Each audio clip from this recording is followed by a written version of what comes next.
எல்லா புகழும் நம்மை படைத்த இறைவனுக்கு. அஸ்ஸலாமு அலைக்கும். எல்லோரும் நல்லா இருக்கிறீங்களா? சாதி இரண்டொழிய வேறில்லை. சாதிகள் இல்லையடி பாப்பா. சாதிகள் ஒழிக்கப்பட வேண்டியவை. அதாவது இந்த உலகத்திலேயே இருக்கிறது ரெண்டு சாதி தான். அது என்னென்ன சாதின்னு பார்த்தோம்னா, இறைவன் கொடுத்த செல்வ வளங்களை தன்னோட தேவைக்கு போக மீதம் உள்ளதை தேவையுடைய மக்களுக்கு எந்த ஒரு எதிர்பார்ப்பும் இல்லாமல் யாரெல்லாம் வாரி வாரி வழங்குறாங்களோ அவங்க தான் இந்த உலகத்திலேயே மிக மிக மேல் சாதிக்காரங்க. அதே மாதிரி இறைவன் கொடுத்த செல்வ வளங்களை தான் மட்டும் தாறுமாறாக தன்னோட இஷ்டத்துக்கு நல்லா அனுபவிச்சுக்கிட்டு சொந்த பந்தம் ஏழை எளிய மக்கள் யாருக்குமே தானம் தர்மம்னு எதுவுமே கொடுக்காம யாருக்கும் எந்த ஒரு உதவியும் செய்யாமல் எவன் ஒருத்தன் கந்தத்தனம் பண்ணுறானோ அவன்தான் ஈனனான இழிவடைந்த கீழ் சாதிக்காரன். அதாவது சாதிண்டா ரெண்டு சாதி தான். யார் மற்றவங்களுக்கு உதவுறாங்களோ அவங்க தான் மேல் சாதிக்காரங்க. யார் மற்றவங்களுக்கு உதவாமல் கந்தத்தனம் பண்ணுறாங்களோ அவங்கெல்லாம் கீழ் சாதிக்காரங்க. இந்த சாதிகள் ஒழிக்கப்பட வேண்டிய ஒன்று. கண்டிப்பாக இந்த சாதிகளையும் சாதிங்கிற பேரை சொல்லி நம்ம நாட்டில் நடந்துக்கிட்டு இருக்கிற கொடுமைகளையும் அநியாயங்களையும் பிரிவினைகளையும் அந்த சாதிங்கிற பேயினால் என்னோடய சகோதர சகோதரிங்க பிள்ளைங்க அவங்களெலாம் படுற அந்த கஷ்டங்களையும் வேதனையவும் கண்ணீரையும் பார்க்குறப்போ நம்ம நெஞ்சமே நொறுங்கி போகுது. இறைவனோட படைப்பில் பார்த்தோம்னா நாம் எல்லாருமே ஒன்றுதாங்கிறத நாம் மறந்துட்டோம். இப்போ உங்களை படைத்த அதே இறைவன் தானே அவங்களையும் படைத்தான். நீங்கள் எப்படி உங்கள் அம்மாவுடைய வகுத்தில் 10 மாதம் இருந்து வந்தீங்களோ அதே மாதிரி தானே அவங்களும் 10 மாதம் இருந்து வந்தாங்க. உங்களுடைய தாய்ப்பால் என்ன நேரத்தில் இருக்கோ அதே நேரத்தில் தானே அவங்களோட தாய்ப்பால் இருக்குது. உங்களுக்கு கண், காது, வாய், மூக்கு, பல் இன்னும் இதர உறுப்புகள்லாம் எங்கெங்கே இருக்கோ அதே மாதிரி தானே அவங்களுக்கு இருக்குது. இதில் ஏதாவது ஒரு வேற்றுமையை நாம் பார்த்தோமா? இதில் ஏதாவது ஒன்றுலையாவது நாம் ஒரு மாற்றத்தையாவது பார்த்தோமா? அப்படி இருந்துச்சுன்னா சொல்லுங்கள் பார்ப்போம். உங்களால் அப்படி எதுவுமே சொல்ல முடியாது. ஏண்டா இதில் எந்த வேற்றுமையுமே இல்லை. அப்படி இருக்கிறப்போ இந்த ஒசன சாதி தாழ்ந்த சாதி எங்கே இருந்து வந்துச்சு? ஏண்டா நம்மளோட மனசாட்சிக்கே இது நல்லாவே தெரியும் நாம் பண்ணுற தப்புண்டு. இருந்தாலும் இதை நாம் விடமாட்டோம் அப்படின்ட்டு பிடிவாதம் பிடிக்கிறது எந்த விதத்தில் நியாயம் சொல்லுங்கள் பார்ப்போம். இப்போ இந்த சாதி மேல் ஜாதி, அந்த சாதி கீழ் ஜாதி அப்படின்னு சொல்கிறத நாம் முதல்ல கண்டிப்பாக ஒழிக்கணும். அப்போ தான் நம்ம மகாகவி பாரதியார் அவங்க கண்ட கனவு நனவாகும். இந்த மகாகவி பாரதியாருக்கு எவ்வளவு பெரிய உயர்ந்த பரந்த எண்ணம். அவங்களோட உயர்ந்த எண்ணங்களுக்கு மக்களை நாம் வண்ணம் கொடுக்க வேணாமா? வாருங்கள் மக்களே, நாம் அனைவரும் ஒன்றாக கூடி இந்த சாதிகளை ஒழிப்போம்.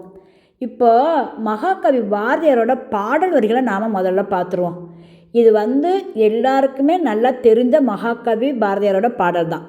நிச்சயமாக இந்த பாடலை கேட்காதவங்களே இருக்க முடியாது. அப்படி நாம் கேட்டிருந்தோம் இந்த பாடலோட பொருளை நாம் உணராமல் போயிட்டோமே அப்படின்னு நினைக்கிறப்போ மனசுக்கு ரொம்ப கஷ்டமாக இருக்குது. சாதிகள் இல்லையடி பாப்பா, குலத்தாழ்ச்சி உயர்ச்சி சொல்லல் பாவம், நீதி உயர்ந்தமதி கல்வி, அன்பு நிறைய உடையவர்கள் மேலோர், உயிர்களிடத்தில் அன்பு வேணும், தெய்வம் உண்மையென்று தான் அறிதல் வேணும், வைரமுடைய நெஞ்சம் வேணும், இது வாழும் முறையடி பாப்பா. எவ்வளோ ஒரு அற்புதமானதொரு பாடல் வரிகள் பார்த்தீங்களா மக்களே? மகாகவி பாரதியாரோட இந்த உயர்ந்த எண்ணங்களையும் அவங்களோட கவிதை வரிகளையும் நிச்சயமாக நம்மளால் பாராட்டாமல் ஒருபோதும் இருக்கவே முடியாது. ஒரு மனிதன் மனிதனாக இப்படித்தான் வாழணும்னு அவ்வளவு அழகாக தெளிவாக மகாகவி பாரதியார் அவங்க இந்த பாடல் மூலமாக நமக்கு எடுத்து சொல்லியிருக்காங்க.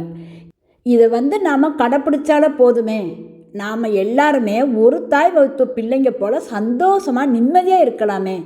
இப்போ மகாகவி பாரதியாரோட இந்த பாடலை நாம் உற்று நோக்கினோம்டா இதில் எவ்வளோ உயிருள்ள கருத்துக்கள் பொதிந்து கிடக்கு தெரியுமா? இந்த பாடலோட பொருளை நாம் உணர்ந்தாலே நாம் சாதியை பற்றி பேசவே மாட்டோம். ஏன் அதை கனவுல கூட நாம் நினச்சி பார்க்க மாட்டோம். ஏண்டா சாதிங்கிற ஒன்று இல்லவே இல்லை அப்படிங்கிறத மகாகவி பாரதியார் அவங்க உட்பட எத்தனையோ பெரியோர்கள் நமக்கு எடுத்து சொல்லியிருக்காங்க. இதை விட நமக்கு வேற என்ன வேணும்? இந்த சாதிங்கிறது ஒரு தனி மனிதனோட ஆதாயத்துக்காக சுயநலமாக நாமளே உருவாக்கிக்கிட்டது தான் இந்த சாதி. இப்போ பார்த்தோம்னா நாம் எல்லாருமே ஆதாம் ஏவாளுடைய பிள்ளைங்க தான். இது நாம் எல்லா மதத்தினருமே சந்தேகம் இல்லாமல் ஏற்றுக்கிறோம். அதனோட அடிப்படையில் தான் நாம் உடன்பிறப்புகளாக சகோதரர்களாக வாழ்ந்துக்கிட்டு இருக்கிறோம். அதனால தான் நாம் நாடு விட்டு நாடு ஊர் விட்டு ஊர் போனாலும் இயற்கையே நம்மளை சகோதர பந்தத்துக்குள்ளே இணைக்குது. அப்படிலாம் இருக்கிறப்ப எங்கே இருந்து வந்துச்சு இந்த சாதி? நான் உயர்ந்தவன் நீ தாழ்ந்தவன் அப்படின்ட்டு நாம் எப்படி சொல்ல முடியும்? நாம் எப்படி பிரித்து பார்க்க முடியும்? இப்போ என்னோட சகோதரனை பார்த்து நீ தாழ்ந்தவன் அப்படின்ட்டு நான் சொன்னேன்டா, அப்போ நானும் தாழ்ந்தவன் தானே. அதே மாதிரி என்னோட சகோதரனை பார்த்து நீ உயர்ந்தவன் அப்படின்ட்டு சொன்னேன்டா, அப்போ நானும் உயர்ந்தவன் தான். அதாவது மனித பிறப்புக்குள்ளே உயர்ந்தவன் தாழ்ந்தவன், இவன் மேல் சாதிக்காரன் அவன் கீழ் சாதிக்காரன் அப்படின்னு சொல்கிறதுக்கு எப்படி மனசு வருது? இப்போ பார்த்தோம்னா எல்லா சாதிக்காரங்க உடம்புலையும் ஓடுற ரத்தமும் ஒரே ரத்தமாக தான் இருக்குது. இப்போ நாம் ஒன்று செய்வோம். ஒசந்த சாதிக்காரங்க இருக்காங்கல்ல, அவங்களோட ரத்தத்தையும் எடுத்துக்கிடுவோம். இந்த தாழ்ந்த ஜாதின்னு சொல்கிறாங்கல்ல, அவங்களோட ரத்தத்தையும் நாம் எடுத்துக்கிடுவோம். இப்போ இந்த 2 பேரோட ரத்தத்தையும் கொண்டு போய் சோதனை செய்வோம். இப்போ 2 பேருக்குமே யாருன்னு தெரியாத பொதுவான ஒருத்தர்கிட்ட கொடுப்போம். கொடுத்துட்டு இந்த ரத்தத்தில் உள்ள வித்தியாசத்தை கண்டுபிடிச்சி சொல்லுங்கள் அப்படின்னு நாம் சொல்லுவோம். இப்போ அவன் அந்த 2 ரத்தத்தையும் நல்லா சோதனை பண்ணி பார்த்து கண்டுபிடிச்சி சொல்லிட்டார். அதாவது இங்கே பாருங்கப்பா, இந்த சிவப்பு ரத்தம் இருக்குல்ல, இது ரொம்ப ஒஸ்த சாதிக்காரங்களோட ரத்தம். இப்போ இந்த பச்சை ரத்தம் இருக்குல்ல, பச்சை ரத்தம், இது தாழ்ந்த சாதிக்காரங்களோடது அப்படின்னு ஒருத்தர் சொல்லிட்டாருன்னு வச்சுக்கிறோமே. அப்புறமா நாம் சாதியை பற்றி பேசவே மாட்டோம்.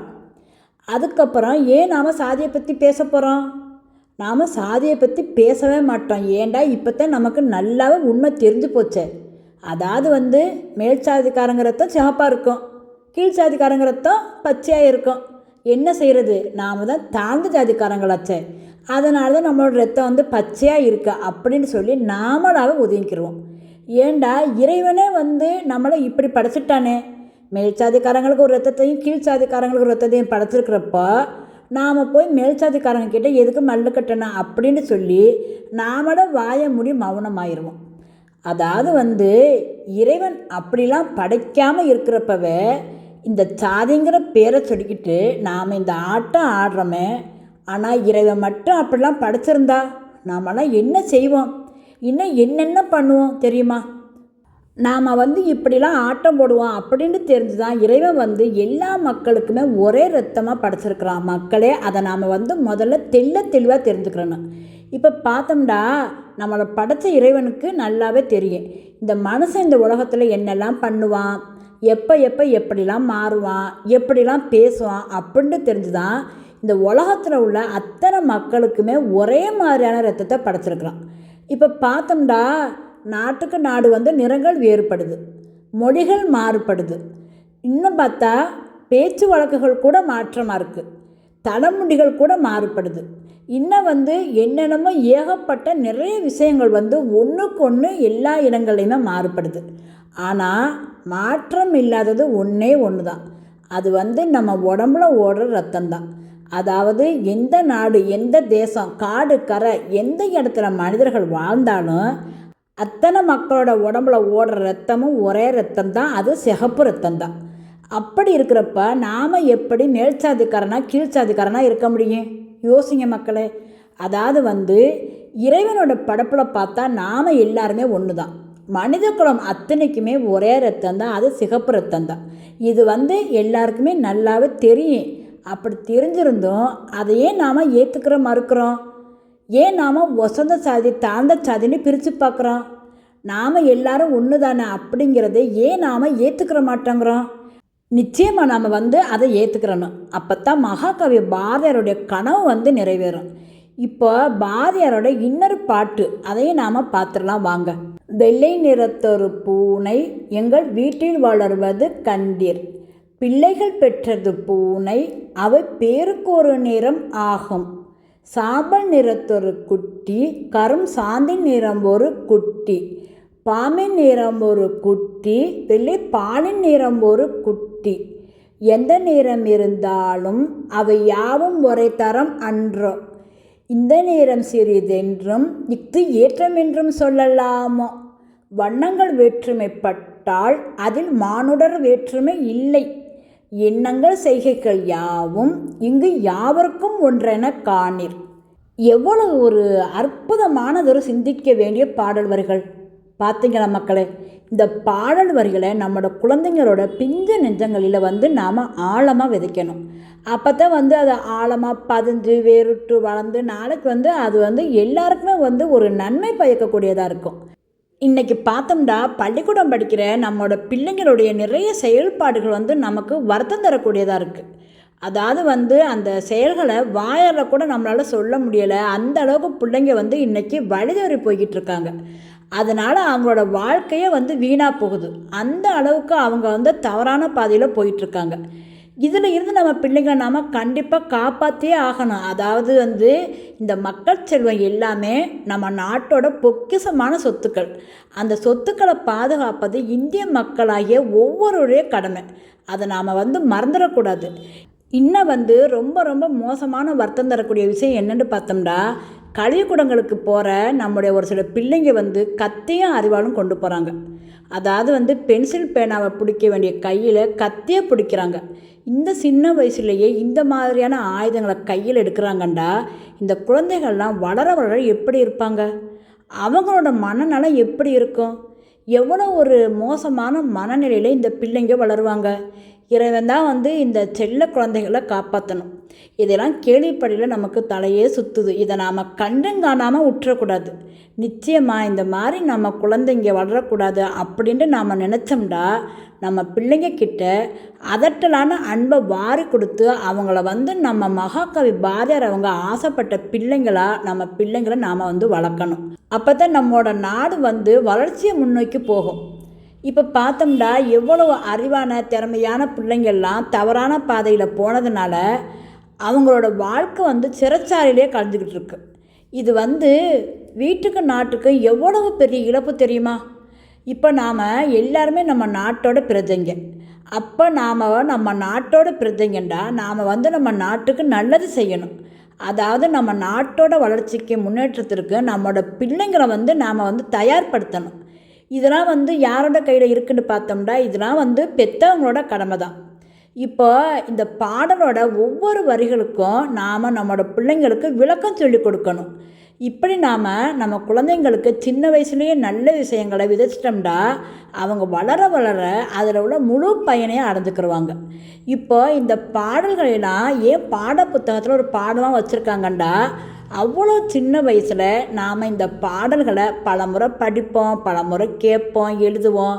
அப்படி கேட்குறப்போ படிக்கிறப்போ எழுதுகிறப்போ அந்த நல்ல சொற்கள் நம்மளோட மனசுக்குள்ளே நல்லா பதிஞ்சிடும்.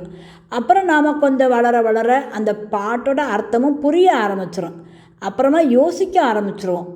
சாதிகள் இல்லையடி பாப்பா அப்பண்டா சாதின்னு ஒன்று இல்லை அப்படின்னு சொல்லி குழந்தைங்களோட மனசு ஒரு பக்குவத்துக்கு வந்துடும். அதாவது நல்ல சொற்களும் செயல்களும் எங்கிருந்து வந்தாலும் அதை நாம் வரவேற்று ஏற்றுக்கிட்டு அதன்படி வாழ்கிறது ஒவ்வொரு மனிதனோட கடமை. அன்னைக்கு மகாகவி பாரதியார் அவங்க முண்டாசு கட்டி தன்னோட காதில் எந்த ஒரு கெட்ட சொல்லும் உழுகக்கூடாது அப்படின்னு நினச்சி காதை மறைச்சாங்களே என்னவோ. ஆனால் இன்றைக்கி மட்டும் மகாகவி பாரதியார் அவங்க இருந்திருந்தாங்கண்டா கண்ணையும் மறைச்சிருப்பாங்க, வாயையும் மறைச்சிருப்பாங்க. ஏண்டா இன்றைக்கி சாதிங்கிற பேரில் நம்ம நாட்டில் நடந்துக்கிட்டு இருக்கிற இந்த அநியாயங்களை பார்த்து கண்கள் கண்ணீர் சிந்த வாயெடுத்து நின்றுருப்பாங்க. இந்த சாதிங்கிறது ஆறறிவு படைத்த சிந்திக்கிற திறனுள்ள மனுஷனுக்கு முற்றிலும் பொருந்தாத ஒரு விஷயம். ஏண்டா இறைவன் படைத்த படைப்பில் உயர்ந்தவன் தாழ்ந்தவன் அப்படின்ட்டு ஒன்று இல்லவே இல்லை. நாம் எல்லாருமே இறைவனோட படைப்பில் ஒன்று தான் அப்படிங்கிறத நாம் மறந்ததுனால தான் வெட்டு குத்து கொலை அப்படின்ட்டு எங்காவது ஒரு இடத்துல ஏதாவது ஒரு பிரச்சனை சாதிங்கிற பேரில் தினமும் நடந்துக்கிட்டே தான் இருக்குது. அது மட்டுமா, நீ இங்கே வராத அங்கே போ, ஐயையோ இந்த மனுஷன் வீட்டுக்குள்ளே வந்துட்டானே அப்படின்ட்டு சொல்லி வீட்டையே தலைகீழாக புரட்டி சுத்தம் பண்ணுற மனுஷங்களெல்லாம் பார்க்கையில் அவ்வளோ ஒரு கோபம் வருது. இன்னும் எவ்வளோ கொடுமையான விஷயங்கள்லாம் சாதிங்கிற பேரில் நம்ம நாடாகிய இந்தியாவில் நடந்துக்கிட்டு தான் இருக்குது. இந்த மாதிரிலாம் இனிமேல் நடக்கக்கூடாது அப்படின்ட்டு நாம் நினச்சோம்னா இன்றைக்கே அதுக்குரிய விதைகளை நாம் ஆழமாக விதைக்க ஆரம்பிச்சிடணும். இது நம்ம இந்திய நாட்டில் உள்ள ஒவ்வொரு மக்களோட கடமை. இதில் இருந்து நாம் ஒருபோதும் பின்வாங்கக்கூடாது. முயற்சிப்போம், வெற்றி பெறுவோம். இன்னும் விரிவாக அனைத்தையும் அலசி ஆராய்வோம் இன்ஷா அல்லாஹ்.